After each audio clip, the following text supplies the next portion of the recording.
If you think you're dealing with a narcissist, you're going to want to watch this video. Basically, I'm going to give you a few things that will really assist you and really help you when you are trying to figure out and dealing with someone who could potentially be a narcissist or displaying really strong narcissistic behaviours. Watch how they react. If they react in the right way, then you've probably got you on the steps to figuring them out and figuring out how you should best deal with them in the future. Understanding, obviously, that psychology is a big part of this. Understanding people's behaviours and how they react to stuff is a big part of this. And I've been doing this for, unintentionally, 10 years, I suppose. Longer than my whole life, actually. What we already know about narcissism and what we understand about narcissism is it's a personality disorder in which the person has had a psychotic break from reality. And they are now in a grandiose fantasy state where they believe that they are the centre of the universe. They think they're the best thing since sliced bread. They think that the only thing that exists in the world is them. They're the centre of everything. They're in a constant fight, a constant competition with everybody that they have to win. The reason why I mention this is in this stage now is because it brings us right back to the very start, right at the very beginning, to the most thing that they hate the most. The number one thing that narcissists hate is the word no. Narcissists believing psychotically and in a delusional way that they are the centre of the universe and the most important person on the planet. They do not want to hear the word no. They don't want to hear that. They don't want to hear that at all. Now, it doesn't matter how politely or friendly this no is. It just means no. They don't want to hear it. And it's almost as a functional test to see if somebody has a personality disorder that's in a cluster B spectrum, which is to just seemingly and politely tell them no for something that you don't want to give them a service, or you don't want to help them out. You can't help them out at this particular moment in time. You can't be there. And just say to them, no, you're going to do that. And for this reason is why you need to see their responses. It should never, ever, ever, ever be a tantrum. You should never hear a no from another adult who is refusing to offer you some sort of service or favour or gesture. It should never be no.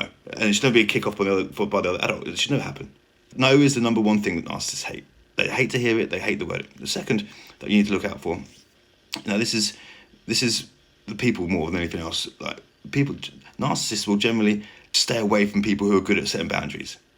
I would even go as far as to say that they would, if they detect or even sniff that someone's good at setting boundaries, they'll almost won't bother even getting to know them or engaging with them, because it's going to be very, very hard for them to work their game on that person. It's going to be very difficult for the narcissist to try and get that person to try and feed off them somehow, because obviously they need to be the centre of the universe and they need to get this person into a dreamlike state that they need them to be they need to be in a parasitically to feed off their flesh. If they are strong and are good at setting boundaries, then it's probably not going to happen. They'll probably leave that person alone. They need people with weak boundaries. These people are usually not the strongest amongst us, not the bravest amongst us either. They're pretty cowardly, let's be honest. And they tend to prefer, narcissists tend to prefer this sort of prey. They go for the weak. They spot things, they feed off people, they can see, they can watch. And when I say weak, people like me, weak. The next thing that you need to look out for with narcissists, and they really hate this as well, and it's their tremendous envy that over someone else's skill or talent.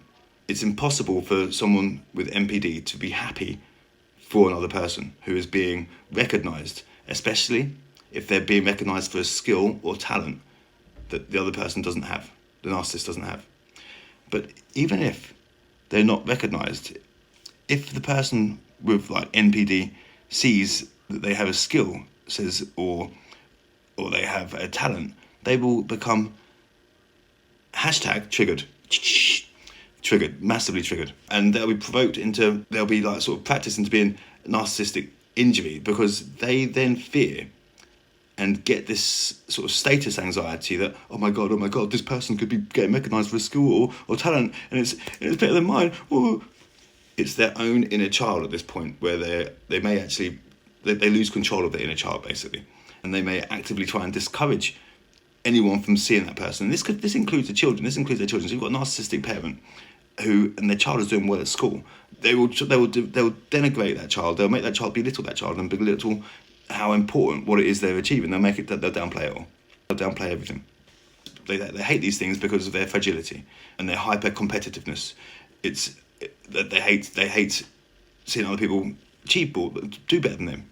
It's a skill or a talent to get recognised for something, but because narcissists generally have never been recognised for anything, they don't like others doing so.